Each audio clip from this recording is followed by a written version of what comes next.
استوسن أوارح أفعالاي يمثل زنبرة نيابوتات أفعالاي عندي ممنان رب شيء نيرو إنكان ممنان نبوتاتنا عديثاتنا نبوتاتنا لقاونتنا نوعلتنا أبوتات لقانا باباساتون بتعامي رب شنا ينيرو متعرقتي كوميتي قال تقبلنا بزوح جزئهم تملاليسهم بزوح جزئهم دقيمهم لو عصرت شدشت عصر شوات جزئ زأكل يوم دقيمهم النا استوسن أوارح أفعالاي يمثل زنبرة نيابوتات أفعالاي عندي ممنان رب شيء نيرو إنكان ممنان نبوتاتنا عديثاتنا نبوتاتنا لقاونتنا نوعلتنا أبوتات لقانا باباساتون بتعامي رب شنا ينيرو بزلم معلتقين ياو ما فتسمتا أرقي والله لاتنا دسيلنا ثم متعرق قميتي وين دسيلوهم نا أزو مسراج زي نهزبنا ندكنا حزب كريستيان خنجلس نفتو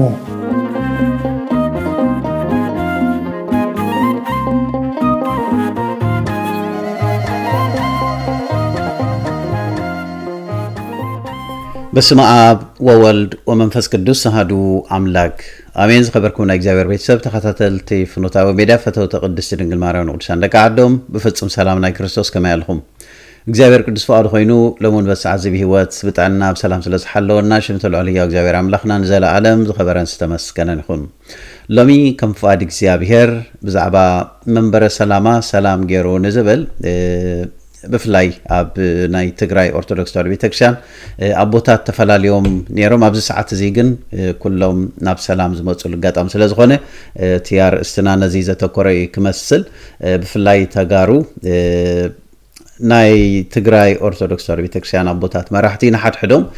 تبالعهم كم زنبرو فحفحيلهم كم زنبرو بزحلة في وارح ريناينا بتعمي بزحزن من قدي زلفاتات بزلو بنحت حدهم كوهاب كله قالات كم حلالف كل ريناينا بزح حساب دما اب كل تتخفيلو بزح حساب زحزنلو تصصقو حيزو نحت حدون تسب زبالع علو زنبره اوارحينا حليفنا مالتي رينايو بزمن قد زي أبوتات بحادي كوفيلوم سلام مقبارهم بحنساب مقلتي موصوم زي تي ممانان بوملو دس كبلو يقبقو مالتي وحقنا بالزراب أب كمزي درجان أب كمزي كونتات مورد موقع بنا بيتكسيان أبوتات سلام كرقاقص وسلام كرسوس ناب هزبي ناب عالم كزرق حزق بوم أبنا حد حدم حواتي وم كتر كل غازي بتعمي زحزني مالتي بتي كوين بتي جنك ألكزافير انتايز بلنا قويتنا مرحلنا ليسوس كرسوس أب وانجيل ماتيوس مراف حموشته أبتفقدي تشعاته قبرت سلام ولد أملاك كبها اليوم مو بصعان يوم يزبلنا سلازي سلام زقبر زبالي كله ولد أملاك يو سلام زقبر زبالي كله بصع كبها لي مصحف قدس نقرنا إيمالت سلاز هنا خاي نسلام صحابه نسلام دلي وانا بله بزح جزيك على جزابير زنقرنا مالتي مهنياتو تناي سلام أملاك زخونه أب سلام سلاز ركب نحد حدنا مسن نفعل تصولت كنقبر كلنا كوا بسمي وي كل توي سلستي أبستأكبكم له أمونغو مالو كم زبالة قويتام سبات أب حبرة أب سلام أب حدنا تبزهلولي إجزابير أمونغو زركب مالتي نحد حد كان تدأ تفعل قاقن بزخونه يكون ملكي فقرة أملاك سلاز اللو خمسليخ اللي نتحدقن بمفل لاي إجزابير كسمر أيك لني مالتي بزقات أمزي تي سلام مقبارهم ناب حدنا تممصهم صبغي خمس سقاني يقبوهم قن ملو سلام يقبر بحصر زباله ملء سلام يكبر مهنياتو حدا خابتي ገለገለ ታሽሙ ትዕዘቦ ነገራት አሎ ምናልባት ምስ ከይዲ ወይ ምስ አመጻ መስርሕ ናብ ሓደ ናብ ውህደት ዝመጽሉ ጋጣሚታት ክህሉ ይኽእል ይኸውን ስለዚህ እስከናብትናቶም ድምጽን ይሽተኸልፈኩምሞ እቲ ሰላም ምግባሮም ስለ ሓድነትን ዘውጽኦ መግለጺ ተመሊሰ ክመጻኩም ዝተወሰነ አዋርሕ አፋላላይ ዝመስል ዝነበረ ናይ ቦታት አፋላላይ ክንደይ ምእመናን ረብሽ እዩ ነይሩ እንኳን ምእመናን አቦታትና አዴታትና አቦታትና ሊቃውንትናን ንባዓልትና አቦታት ሊቃነ ጳጳሳት እውን በጣም ረብሽና እዩ ነይሩ እግዚአብሔር ይመስገን ግን ይሃደጋ ለሀገር ዘንወላ አሃዱ ሄር ከም ዝበሃል ሰብ ከፋላለ ተለኽ ባስተሎ ምንም ዳት ባእሱ ጊዜያዊ ይሆን እንበር ሰባትዮም አመንጎ አትዮም ዘተዓረኡ እስካሁን ግደፍ ዝብሉ አቦታት ልሙድ እዩ ባህላዊ ወንዩ ሃይማኖታዊ ወንዩ በርግጥ ሰብ ተባይሱ መሲልዎ ይኸውን ይነብር እዩ አቦታትና ተባይስና ይንባስን ምትዕራናውን ዘይቀርኢ ነይሩ ብዙሓት ሰባት ግን ክፍተት ፈጥየ በዛ ክፍተት አትዮም ግን ብዙሕ ነገር ይላቶም እዮም እግዚአብሔር ይቅር ይበሎም ብዙሕ ነገር ነቲ ቤተ ክርስቲያን ዝጎድ ንዓናውን ዝጎድ ንህዝብ ዝጎድ ብዙሕ ነገር ተባሂሉ እዩ ግን ዘይሩ ከም ንዕረቕ ሓቢርና ከም ንሰርሕ ካብርና ከም ንኸይድ ከም ንጓዓዝ ብጻውነ ሰላማውን ይፍለጦም ነይሩ ንሕናውን ይፍለጠና ነይሩ እዛ መዓልቲ እዚኣ ዘይተወደት ነይራ እታ መዓልቲ ተወዲኣ ኣላ ህጹጽ ኣኸባ ጌርና ነርና እቲ ኣኸባ አጀንድኡ ብዛዕባ በሚድያታት ዝረአ ዝነበረ አባናን አባናውና ሰላማን ዝነበረ አፈላላይ ዝመስል ውሽጥምኳ አፈላላይ ተዘሃሊ ወገን በደጋ አፈላላይ መስሉ ለህዝበ ክርስቲያን ለሁሉ ይስማዕ ስለዝነበረ ንዑን ምዕራም ንዑን መስተኻል ከንብል ዝተገበረ አጀንዳ እዩ እቲ አጀንዳውን አወጻኢ መዘለው አርባዕቲ እሞቦታትና አውዚውን ሰለስተ አቦታት በጥዕና ምክንያት ብጻውነ ኢሳያስ በጥዕና ምክንያት አይተረኸውን ብጻውነ መቃርዮስ ወን አይተረኸውን ሰለስቲኦም በፈቃድ ሃይመናዩ ስለዝበሉ ያው ካልኦት ሁሉ ከም ዘሎ ኮይኒና ተሰባሲብና ተነጋገርና ዘቲና አባናውነ ሰላማውን ለኹመጹ እዩ ተገይሩ ያው በመንግስት ዝተመረጹ አበይት ዓዲ ወን ሐሳው መቅሪቦምልና ብዙ ጊዜም ደኺሞም ናብ 17 ጊዜ ዝአክል እዮም ደኺሞም እና ብዙሎም መዓልቲ ግን ያው መፈጸምታ ረኺበሎ ኩላትና ደስ ይብልና ቶም መታረቅ ኮሚቴውን ደስ ይልዎም እና አዞ የምስራች እዚ ንህዝብና ንደቀና ህዝበ ክርስቲያን ክንገልጽ ንፈቱ ልዕሊ ኩሉን ቅድሚ ኩሉን ከም ተቦታትና ክልቲኦም ቦታትና ዝበልዎ ናብዛ ዓለት እዚኣ ናብዛ ሰዓት እዚኣ ብሰላም በፂሕና ተረዳዲእና ሓቢርና ንቅድሚት ንኽንከይድ ንኽንጎዝም ሞት ዝነበረ ኣብ ሕድሕድና ንናይ ግሊ ነባ ሰላማ ብግሊ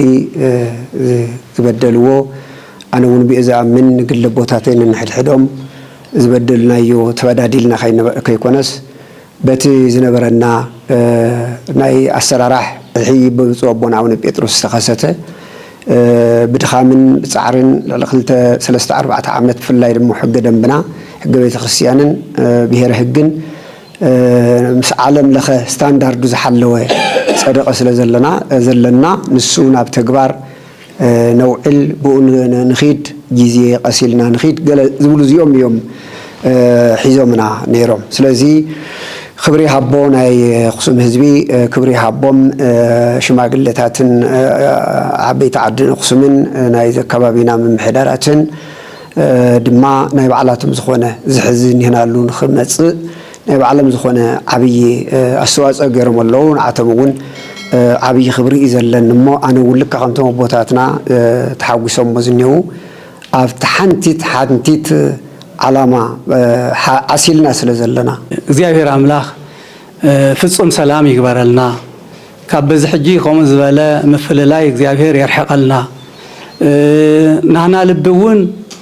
ከዓቢ ናይ ብፃውነ ሰላማውን ናይ ካልኦትናውን ዓብዩ በቃ ናብ ይህን ምሂን እምበር ናብ ካልእ ዘይኸይድ ልቢ እግዚአብሔር ይሃበና ሓራይ ከምዚ ክንሰምዖም ዘፀናሕና ብጣዕሚ ፅቡቅ እዩ ናብ ሰላም ናብ ሓድነት ናብ ፍቅሪ ንኽመፁ ብምምዳቦም ኮፍ ኢሎም ከዕልሉ ኮፍ ኢሎም ነዚ መግለፂ እዚ ንምውፃእ እውን ዓቕሚ ዝረኸቡ ብጣዕሚ ክምጎሱ ይግብኦም እዩ ማለት እዩ ሓቂ ንምዝራብ እቲ ዝኸበደ ነገር ኣብዚ ሰዓት እዚ ንኩሉ ምእመናን ይኹን ንመራሕቲ ፖለቲካ ይኹን መራሕቲ ሃገር ወይ ንመራሕቲ ሃይማኖትን ከይተረፈ ነቲ ዘሎ ፍልልያት ኣፅቢቦም ኣብ ሓደ ኮፍ ኢሎም ንኽፈትሕዎ እኳ ኮፍ ንምባል ምስማዕን ዘይምስማዕን ካልእ ኣርእስቲ ኮፍ ንምባል እኳ ከቢድሉ ዘሎ እዋን እዩ ከምዚ ናይ ተሰዓርነት መንፈስ ይስምዖ ኣብዚ ሰዓት እዚ እቲ ሓደ ወዲ ሰብ ንመረዳዳ ኢሉ ኣብ ሰድያ ኮፍ ምባል በቃ ዝተሰዓረ ገይሩ ዝርድኦ ኣጋጣሚ ስለ ዝኾነ ወይ ሰዓታት ስለ ዝበፃሕና ብጣዕሚ ከቢድ ይገብሮ ማለት እዚ ንፖለቲከኛ ንገለ ይኮነ መሕልፎ ካብ መራሕቲ ሃይማኖት ፖለቲከኛታት ይሕሽ ኣብ ከምኡ نقال ربحا خبلك وبوحدو نتناتهم علما أبسدي خفي بليهم نمرد مسمع زي مسمع كالي أرستيم بزحزن من قدقن أب منفساوي تكالات أب مرحتي هايمانوتات كمزي عينت كبيد زخونا فتنا يزلو مالتي سلازي بوحدو نبز درجة زي ممتصوم كمسغن يقبو تزحزن نقرقن انتايو بكا سب حبيرنا ننوح جزء أبطعم جزء بزح فتنا بزح حاجوس بزح حزن بزح عوتات زغل نجار نحل فمو أبتي مفل لاينا زغل نجار عنا زفلا لنجارات مسترقة بجن بك خمزي نحد حد كحلف كاتوهاب بزعبا قديمو زنبرة خي طرفه واشتغى جلس لس أبيلكا نبدأ توصل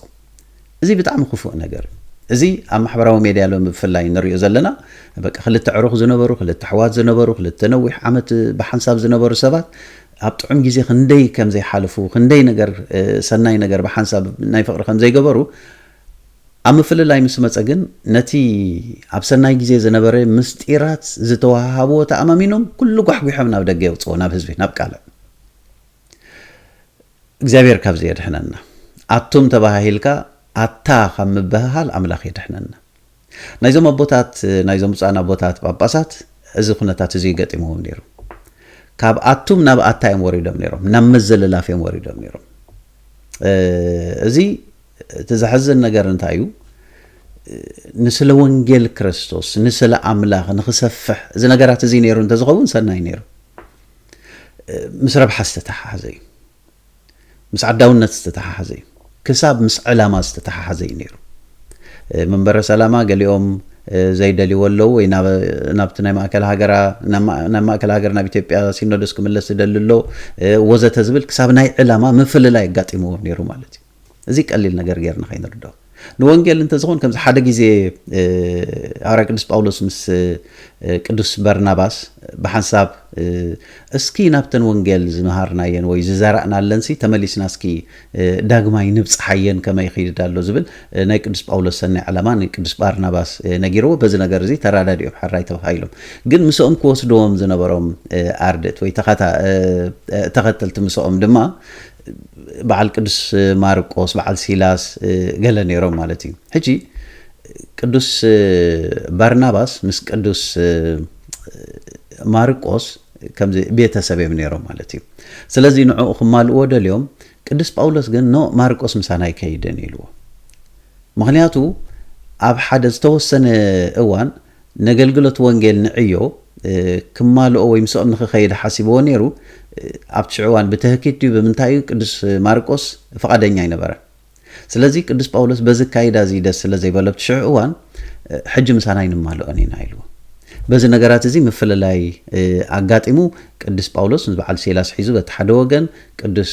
ባርናባስ ድማ ንወንጌል ማርቆስ ሒዙ ንቅዱስ ማርቆስ ሒዙ በቲ ሓደ ወገን ከይዱ ብድሕሪ ግን መጽሓፍ ቅዱስ ከም ዝገልጸልና ቅዱስ ጳውሎስን ቅዱስ ማርቆስን ጥቡቕ ዝኾነ ፍቕሪ ከም ዝነበረ ቅዱስ ጳውሎስ ደጋጊሙ ንማርቆስ ስለድለይ ገለ እንዳበለ ክዛረብ ከለኻ ንርኢ ሕጂ እንታይ ማለት እዚ ነገልግሎት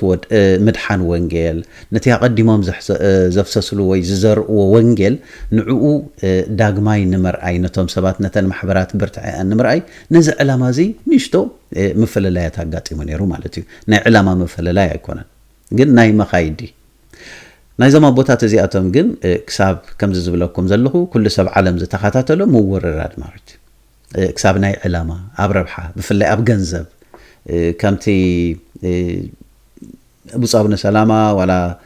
ገለገለ ካብቶም ናይ ማሕበር ምእመናን ተወከልቲ ዘበሉ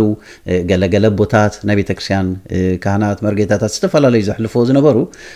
በቃ ክሳብ ካብ አገልግሎት ስለስተ ዛረቡ ጥራይ ካብ አገልግሎት ዝተኣለዩ ገሊኦም ክልተ ሰለስተ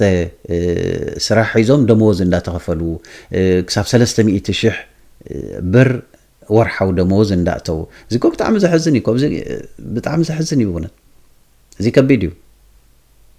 እዩ ስለዚ ዞም ኣቦታት እዚኣቶም ዕንቅፋት እዮም ነይሮም ንቤተክርስቲያን ዕንቅፋትዮም ከምዚ ዓይነት ስራሕ ከምዚ ዓይነት ምውረራት ናብ ባይታ ክወርድ ከሎ ዕንቅፋት ሕጂ ንሓድሕዶም ኮፍ ኢሎም ተራዳዲኦም ይብልሉ ነቲ ህዝቢ ገና ወሪዶም ናብ ሓድነት ንኽመፁ ብዙሕ ስራሕ እዩ ዘድልዮም ብዙሕ ዋጋ ኢኻ ትኸፍል ስቂልካ ዘፍረስካዮ ብሓንሳብ ምፅኢልካ ንድቕ ከተብሎ ቀሊል ነገር ኣይኮነም ኣብኡ ከይተበፅሐ ኢኻ ኣቐዲምካ ዳግመ ግምት ክትገብረሉ ዝግባኣካ ክንደይ ሰብ ተመናጨው ክንደይ ሰብ ተዘላሊፉ ክንደይ ሰባት ኣብ ንሓድሕዶም ምውርራድ ናይ ምውርራድ ቃላት ኣውፅዩ ናይቲ ሓደ ወገን ዘሎ ነቶም ሓደ ጳጳሳት ኣዝዩ ብዝሕፍር ነገር ከዋርዶም ናይቲ ሓደ ወገን ዘሎ ድማ ነቲ ሓደ ወገን ዘሎ ጳጳስ ወይ ነቶም ካልኦት ኣቦታት ብዝሕፍር ነገር ከዋርድ ከሎ እዚ ስለምንታይ መፅዩ ብናይ መን ዕንቅፋት እንተዳ ተባሂሉ ብናይዞም ኣቦታት እዚኣቶም ባዕሎም ቅዱስ ጳውሎስ እንታይ ዝብል ኣብ ካልኣይ ቆሮንቶስ ምዕራፍ 6 ፍቅዲ 3 ሓዋቴ ንሕና አገልግሎትና ምንት ከይፀረፍሲ በገለ ነገር እኳ መዕንቀፍ ያይንህብን ኢና ይዝብል በቃ እቲ አገልግሎትና ከይፀረፍ እንታይ ማለት እዩ አገልግሎትና ከይፀረፍ ሐዋርያት ንባዕሎም ከይፀረፉ ወይ ንባዕሎም ከይዋረዱ ይኮነን ሶም ዳ ንሞት ንገዛር ሶም ንሞት ሓሊፎም ዝሃብዮም አገልግሎትና ማለት ግን እቲ አገልግሎት ወንጌል መንገድ ጎይታ ታናይ ክርስቶስ እምነት ታናይ ክርስቶስ መንገዲ ንሳም እንት ከይፀረፍ ንሳም እንት በህዛብ ከይትናዓቅ በህዛብ ምእንቲ ከይትርገጽ ንሕና ክንዲዚኣትኹን መዕንቀፊ ኣይንህበኩም ጫፍ ኣይንህበኒና በነገራት ኩሉ ከም ፍቃድ አምላኽ እንደዓየና ንሰባት ከይዕንቀፍና ሰብ ካብ ሞት ናብ ምድሓን ንኸነሰጋግሮ እዚ ተዳሊና ኣለና ኢሎም ንባዕሎም ከ ይዋረዱ ነይሮም ይግፍዑ ነይሮም ይእሰሩ ነይሮም ብሰማዕትነቱን ሓሊፎም ተቐቲሎም ንነፍሶም ይሰስዑላ ስለዚ እዞም ብፁዓን ኣቦታት እዚ ነገራት እዚኦም ዘንጊዖሞ ሓደ ሓሳብ ሓደ ርእይቶ ክመጽእ ከሎ ተቐቢልካ ዲስካስ ምግባር ኮፊልካ መረደዳ ክንዲዚ ስልጣን ዝሓዙ ሰባት ኣለው ክንዲዚ ደሞዝ ዝወስድለው ገንዘብ ዝወስድለው ወርሓዊ ክበሃል ከሎ እዚ ዘመተ እንዲ ብሓፈሻ መጀመርታ ሓደ ጳጳስ ሓደ ንዓለም ዝመነነ ሓደ ፈላሲ ክንድኡ መጠን ገንዘብ ንምንታይ እዩ ዘድልዮ ኣይደኖ ምናልባት ዝመሓደሩ ስድራ ቤት ቆልዓ ሰበይቲ ዝነገራት እዚ እንተልዮም ክንድኡ እውን ኣይደልን ካህን እኮ በዓል ሓዳር እዩ ቤተክርስቲያን እንዳገልገለ ደፋ ኢሉ ከዓ ርሂፁ ሰሪሑ ከዓ ንባዕሉን ንስድሩን ዝኣሊ እዩ ንካህን እውን ክንዲዚ ገንዘብ ኣድላ ኣይኮነን ስስዕ እዩ እዚ ዓመፅ እዩ ስለዚህ ነገራት እዚ ግን ቅዱስ ጳውሎስ እንታይ ዝብል ከምዚ ዓይነት ኣብታ ናይ ቆሮንቶስ ቤተክርስቲያን ኣጋጢሙ ነይሩ ኣብቶም መራሕቱ ናይ ኮነን ገርመኩም ኣብቶም ህዝቢ ኣብቶም ምእመናን ኣጋጢሙ ነይሩ ስለዚህ በትናቶም ነገራት ስለዝጓሃየ በቃ ትናትኩም ምክርኻር ትናትኩም ባእሲ ኣብ ዕዳጋ ወሪዱ እሞ ከዓ ካባኻትኩም ሓደ ለባም ተሳኢኑ ኣብ ህዛብ ወሪድኩም ሲ ትመዓሉ ኣለኹም ኣብ ህዛብ ወሪድኩም ትዳነዩ ኣለኹም ነቶም ምእመናን ክርስቲያንሲ መን ይዳንይዎም ነይሮም ቶም ዘይኣመንቲ ኣብ ቤት ፍርዲ ኸይዶም እዚ ከምዚ ገርነ እዚ ከምዚ ቢልን እንዳተባሃሉ ንሓድሕዶም ይጓተቱ ስለዝነበሩ ስለዚህ ኣብ ቀዳማይ ቆሮንቶስ ምዕራፍ 6 እንታይ ዝብል ቅዱስ ጳውሎስ ፍቕዲ 7 ንሓድሕድኩም መፈረራድ ምህላውኩም ብስሩ ጉድለትኩም እዩ ከመይ ግዳ ዘይትዕመፁ ከመይ ከዘይትገፍዑ መሕልፎ ንስኻትኩም ትዕምፁን ትገፍዑን ኣለኹም እዚ ከዓ ነቶም ኣሕዋት ንብደገ ዘሎ ዘይኮነስ ነቶም ኣሕዋትኩም ብክርስቶስ ኣሕዋትኩም ዘበሉ ስለዚህ እቲ ኣብ ንሓድሕድኩም ዝግበር ዘሎ እቲ ምፍርራድ ብጣዕሚ ዘሕዝን እዚ ካሕፍረኩም ኢለ እዛረብ ዘለኹ ዝብል ቅዱስ ጳውሎስ ካሕፍረኩም ኢለ እዛረብ ዘለኹ ዝብል ስለዚህ ከመይ ግዳ ዘይትዕመፁ ከመይ ግዳ ዘይትግፍዑ ዘይትፀረፉ ንበረኸት ክኾነኩም መሕልፎ ግን ትዕምፁ ኣለኹም ትኸትሩ ኣለኹም ተዋርዱ ኣለኹም እሞ ከዓ ነቶም ናትኩም ነቶም ምእመናንኩም ነቶም ኣሕዋትኩም ቅዱስ ጳውሎስ እዚ ዝብለና ዘሎ እግዚአብሔር ካብዚ የድሕነና ካብቲ ናይ ኣዘራርባ ታእሽሙ ኸውን ይኽእል ናይ ገለገለ እቲ ሓሳባት ኣብኡ ዝወርድ ዝነበረ ከምዚ ገሊኦም እኮ ከምዚ ዝተባእስና